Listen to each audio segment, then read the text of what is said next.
Good morning. आज आपण Guru Purnima celebrate करतोय. काय सेलिब्रेट करतोय? म्हणजे काय? गुरुचा दिवस. गुरु म्हणजे काय? गुरु म्हणजे कोण? टीचर्स.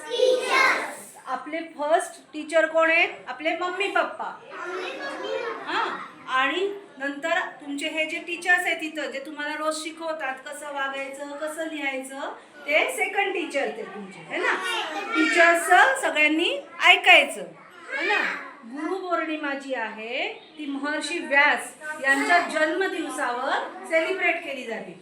त्यांनी महाभारत आणि त्याच्यासारखे अनेक ग्रंथ लिहिले म्हणून त्यांच्या जन्मावर त्यांच्या बर्थडेवर आपण गुरुपौर्णिमा सेलिब्रेट करतो.